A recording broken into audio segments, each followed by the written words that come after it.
दोस्तों आप सभी का बहुत बहुत स्वागत है। केवीएस एग्ज़ाम 2023 अगर आप इस परीक्षा के लिए तैयारी कर रहे हैं, टीजीटी पीजीटी, या फिर अगर हम बात करें आपके पीआरटी, आप किसी से भी रिलेट करते हों, ऐसे में आपका जो perspective on education and leadership आपका एक सब्जेक्ट दिया हुआ है, उसमें आप एक चैप्टर देखेंगे, स्कूल नेतृत्व और प्रबंधन, या जिसे हम संगठन कह देते हैं। यहाँ पर इसी के बारे में अपने इस कंप्लीट वीडियो में इस कंप्लीट तरीके से हम बात करने वाले हैं। लास्ट तक आप बने रहिएगा तो सारी चीज़ें आपको अच्छी तरीके से समझ में आएंगी। किस तरीके के क्वेश्चंस पूछे जाते हैं यहाँ पर भी कल मैंने बताया था आपको कि 12, 13, 14 में आपका जो टीजीटी का एग्ज़ाम है केवीएस का वो चल रहा है।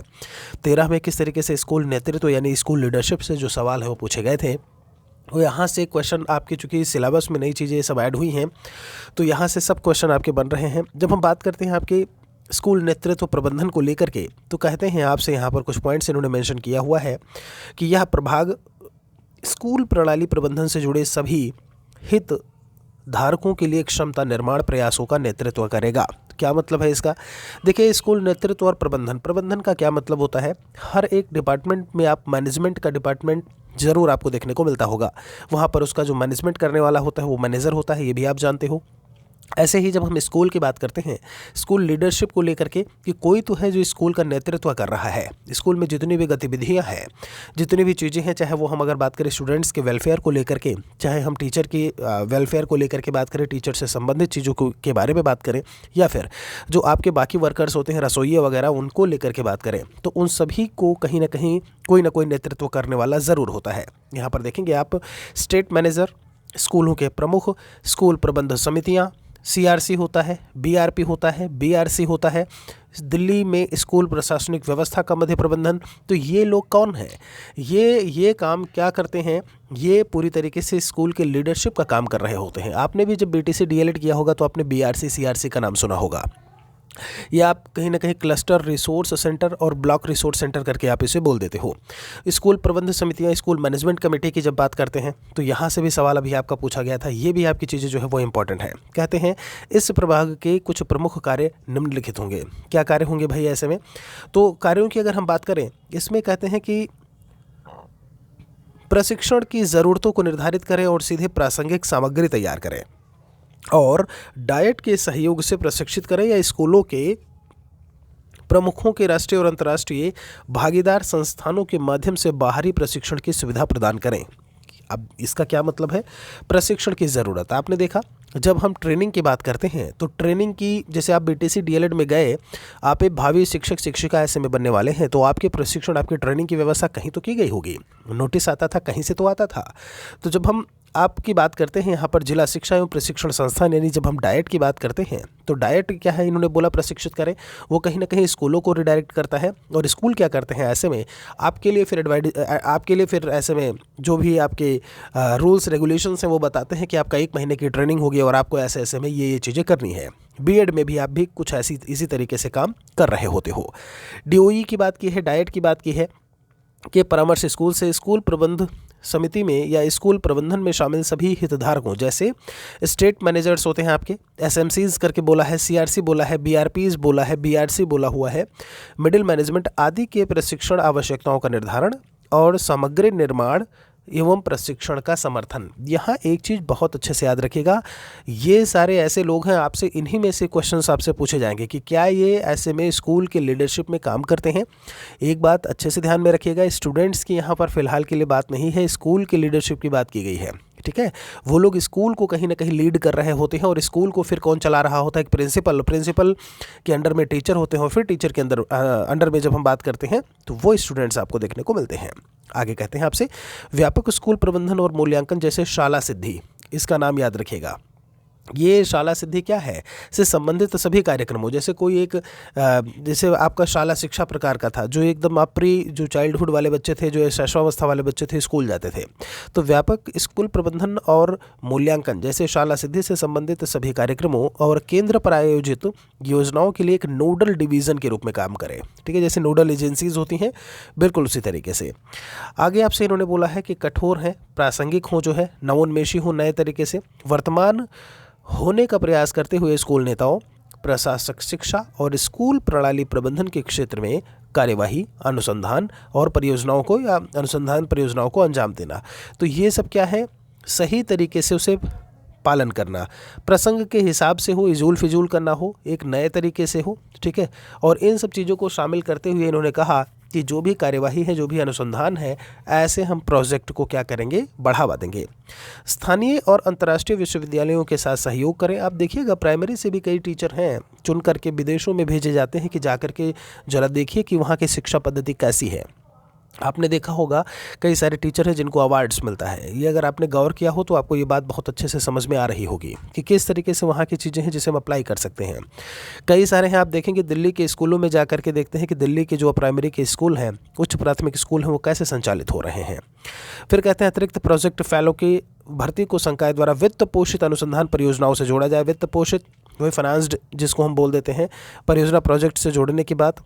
अग्रणी गैर सरकारी संगठन यानी कि जो एनजीओ होते हैं, नॉन गवर्नमेंटल ऑर्गेनाइजेशंस, और जो प्राइवेट ट्रेनिंग इंस्टीट्यूट होते हैं उनके साथ भागीदार कर यह सुनिश्चित करने के लिए कि सबसे नवीन और प्रभावी प्रशिक्षण सामग्री का निर्माण और उपयोग हेतु प्रशिक्षणों के लिए किया जाता है। कहने का मतलब ये है हम इनकी सहायता लें और सबसे हम कहीं ना कहीं एक नए तरीके से और इफेक्टिव चीज़ों को लेकर के आए।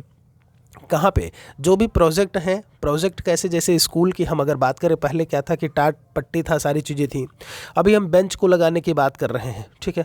तो वो किस तरीके से सहायक होगा, क्या बच्चों को ऐसे ही ज़मीन पर टाट पट्टी बिछा करके वहाँ पर बैठ करके पढ़ाया जाए, या फिर एक नए तरीके से, ये एक एग्जाम्पल लिया मैंने। कुछ इसी तरीके से चीज़ों को यहाँ पर बात की गई है लाने की या प्रोजेक्ट में शामिल करने की। स्कूली शिक्षा में सामुदायिक भागीदारी के सभी कार्यक्रमों के संबंध में एक नोडल डिवीज़न के रूप में कार्य करना, जैसे स्कूल प्रबंध समितियाँ, ठीक है। स्कूल मैनेजमेंट कमेटी बहुत इंपॉर्टेंट है आपका। मैं आपको बता दूं, जब हम केवीएस की बात करते हैं तो साल भर में आपका जो है 2 बार संभव है, नहीं तो 1 बार मिनिमम 1 टाइम तो स्कूल ये जो मैनेजमेंट कमेटी है ये तो आपका होता ही होता है। जैसे अभी हमारे ड्यूरेशन में जहाँ मैं केवी में हूँ वहाँ पर जो है अभी आपका ये स्कूल मैनेजमेंट कमेटी में जो सदस्य थे, मैंने आपको बताया था कि किस तरीके से अलग अलग आपके जो है किसी हेड को बुला लिया गया। जैसे बगल में एक हमारे यहाँ स्कूल है, कॉलेज है, मतलब प्राइवेट इंस्टीट्यूशंस की मैं बात कर रहा हूँ। एक इंजीनियरिंग कॉलेज है, वहाँ के हेड थे। एक प्राइवेट स्कूल था, वहाँ के हेडमास्टर थे। एक जब हम एससी कैंडिडेट की बात करते हैं वो थे, स्कूल के थे ऐसे में। एक तो बच्चे जो थे उनके पेरेंट्स थे। ये सारे लोग कहीं ना कहीं स्कूल मैनेजमेंट कमेटी में शामिल होते हैं। आगे यहाँ पर बोला हुआ है प्राथमिक और माध्यमिक स्तरों पर बाह्य प्रेरक। क्या मतलब है इनका, जो है हमने अलग अलग इनको बता दिया है कि आपसे अगर प्राथमिक पर पूछा जा रहा है माध्यमिक में तो कौन कौन होंगे। जैसे पहले इनको जान लेते हैं कि क्या क्या चीज़ें लिखी हैं। जैसे एनसीएफ है, राष्ट्रीय पाठ्यचर्या की रूपरेखा। दूसरा बोला है यहाँ पर आरटीई 2009। भाई एनसीएफ से आरटीई से हर एक आरटीई मैं पढ़ा चुका हूँ, एक बार प्लेलिस्ट को आप ज़रूर देखें। इन सभी से लगातार क्वेश्चन आपके बन रहे हैं। अगर आपने थ्योरी वाली चीज़ों को भी नहीं पढ़ा है तो आप सही से चीज़ों को समझ नहीं पाएंगे, क्योंकि ये सिलेबस में आपके नए तरीके से जोड़ी गई हैं, ठीक है। सर्व शिक्षा अभियान एसएसए दिया हुआ है। मध्याह्न भोजन योजना, मिड डे मील की जब हम बात करते हैं यहाँ पर महिला समाख्या कार्यक्रम दिया है। मदरसों में गुणवत्तापूर्ण शिक्षा उपलब्ध कराने की योजना। तो ये सारी चीज़ें जब हम बात करते हैं तो प्राथमिक से कहीं ना कहीं या उनके लिए बाह्य प्रेरक के रूप में बाहर से उत्प्रेरक जो होते हैं।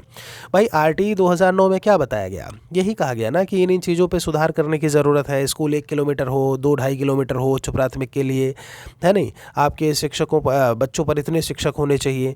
एनसीएफ क्या कहता है कि शिक्षा बिना बोझ के इतना चीज़ हमें नहीं करना चाहिए। तो वो सब क्या करते हैं, कहीं ना कहीं एक तरीके से मोटिवेटर के तौर पर काम करते हैं ना, कि बच्चे जो है कहीं ना कहीं सही दिशा में, एक सही मार्ग में, एक मुख्य धारा में आ सकें और पढ़ाई कर सकें। माध्यमिक में बोले हुए हैं राष्ट्रीय माध्यमिक शिक्षा अभियान है।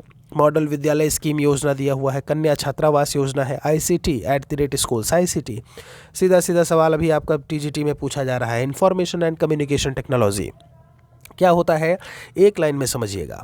जब हम इंफॉर्मेशन एंड कम्युनिकेशन टेक्नोलॉजी की बात करते हैं तो कहने का मतलब ये है कि टेक्नोलॉजी के माध्यम से, जी हाँ, इस तकनीकी के माध्यम से इंफॉर्मेशन यानी कि सूचना को कम्युनिकेट करना ही ICT होता है। जैसे मैं इस समय क्या कर रहा हूँ, मैं ICT कर रहा हूँ आपके साथ में, इंफॉर्मेशन को कम्युनिकेट कर रहा हूँ with the help of technology. बस इतना ही है, ज़्यादा परेशान इसमें अगर ज़्यादा डीप में इधर उधर जाएंगे आप इन्हीं चीज़ों को इन्हीं शब्दों से समझिए। तो ICT@schools करके बोला है।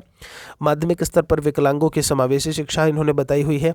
यहाँ पर व्यावसायिक प्रशिक्षण की योजना, व्हाट इज़ इंक्लूसिव एजुकेशन, पूरा कॉन्सेप्ट आपका यूनिट्स में दिया हुआ है।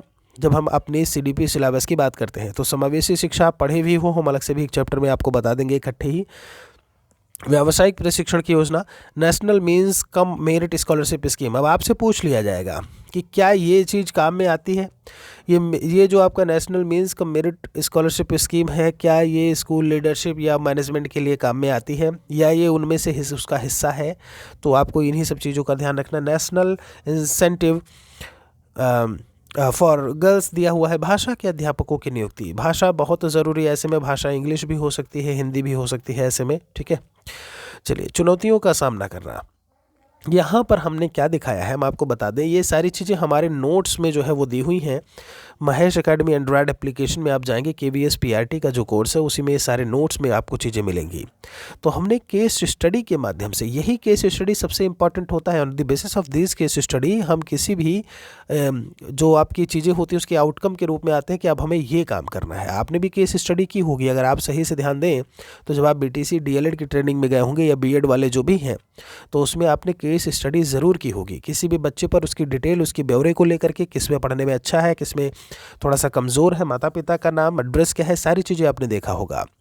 तो इसमें क्या है, उपस्थिति बढ़ाने के लिए अतिरिक्त गतिविधियां। आप देखिए केस स्टडी 1 में जो हमारा उद्देश्य है वो क्या है कि हम किस तरीके से नामांकन, आपने सुना होगा ना, नामांकन बढ़ाने वाली चीज़ें। तो उपस्थिति कैसे बढ़ाएं, नामांकन तो हो चुका लेकिन बच्चे आ नहीं रहे हैं।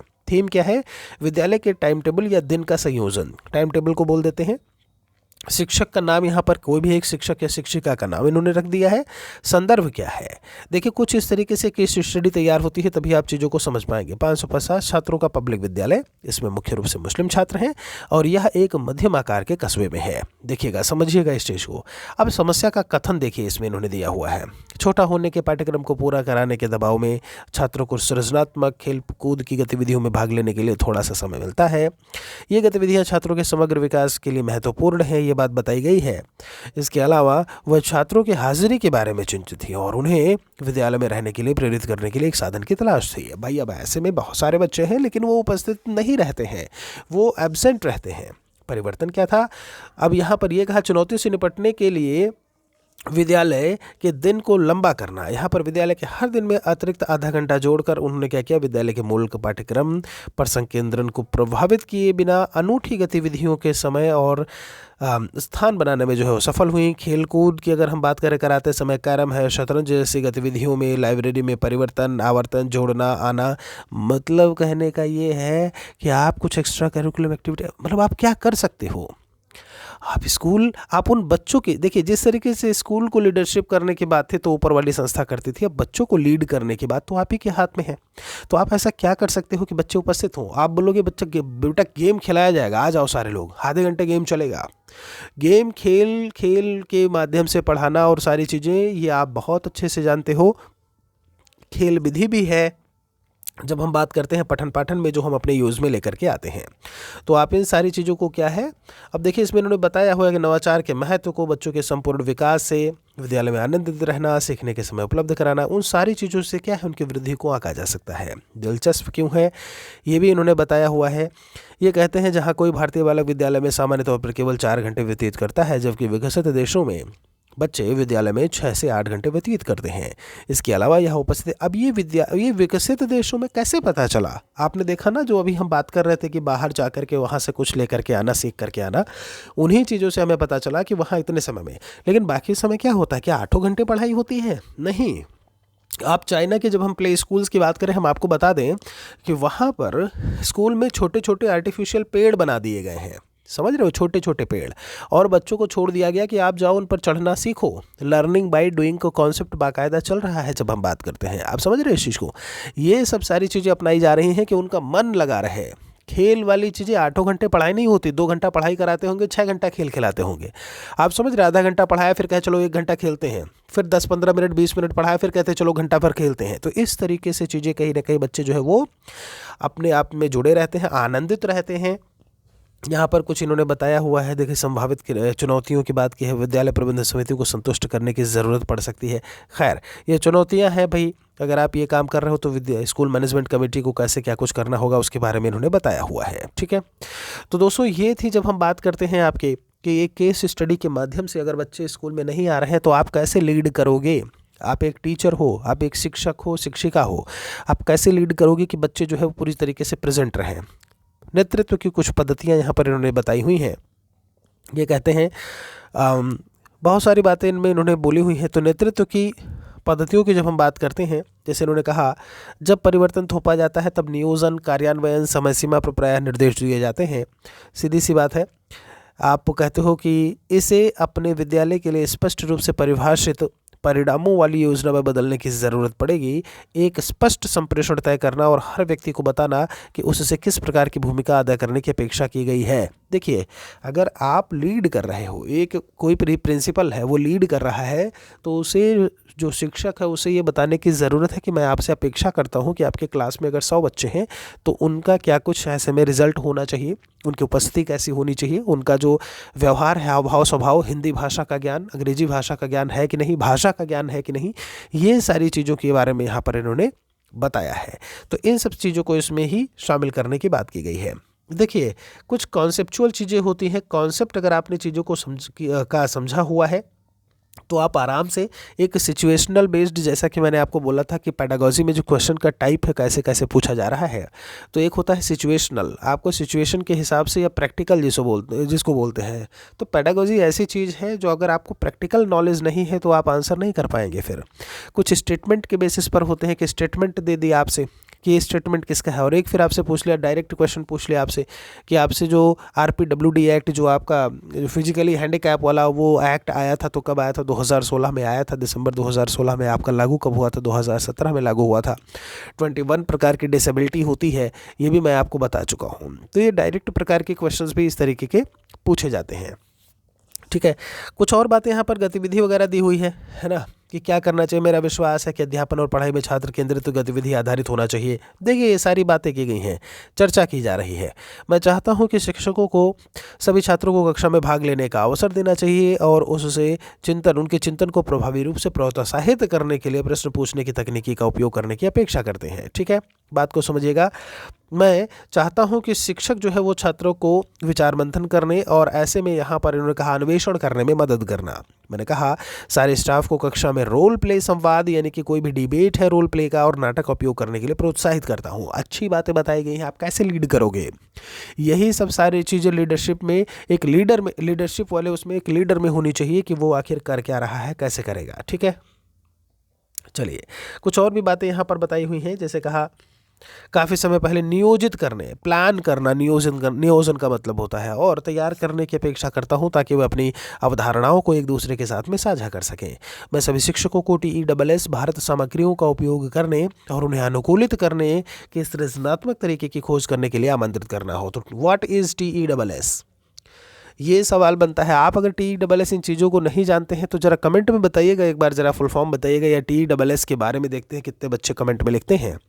यही चीज़ है जो आपको जानने की ज़रूरत है। अब आप ये जब तक पढ़ते नहीं तब तक TESS के बारे में आपको पता नहीं चलता। मैं हर शिक्षक को ICT द्वारा किए गए नवाचार को स्वीकार करने के लिए कहता हूँ। ICT, information and communication technology, ये है सूचना और संचार प्रौद्योगिकी। ठीक है, उम्मीद करते हैं कि इतनी बातें आपने बहुत अच्छी तरीके से इसमें समझी होंगी। अब स्कूल डेवलपमेंट प्लान की जब हम बात करते हैं, आखिर विद्यालय विकास योजना, स्कूल डेवलपमेंट प्लान आपके ही यूनिट का एक हिस्सा, तो स्कूल डेवलपमेंट प्लान में आखिर क्या कुछ होता है, इसको लेकर के हम अपने अगले वीडियो में बात करेंगे कि आखिर विद्यालय विकास योजना में किन किन चीज़ों को शामिल किया जाता है, कौन कौन लोग इसमें शामिल होते हैं। ये स्कूल मैनेजमेंट कमेटी, ये जो विद्यालय प्रबंधन समिति है, ये भी मैं अलग से आपको बता दूंगा कि कौन कौन से इसमें लोग होते हैं। तो वो बने रहिएगा, जल्दी ही इन सारी चीज़ों को हम आपका जो है वो कंप्लीट करवाएंगे। महेश अकेडमी एंड्रॉयड एप्लीकेशन को डाउनलोड नहीं किए हैं तो डिस्क्रिप्शन को ज़रूर चेक करिएगा वीडियो के, वहाँ पर आपको लिंक मिल जाएगी। ऐप को डाउनलोड करके वहाँ पर फ्री स्टडी मटेरियल्स काफ़ी कुछ है, आप वहाँ पर लाभ उठा सकते हैं। Test series, quizzes, current affairs की दी हुई हैं, उसे भी आप ज्वाइन कर सकते हैं। बहुत बहुत शुक्रिया आप सभी का। जय हिंद, जय भारत, वंदे मातरम।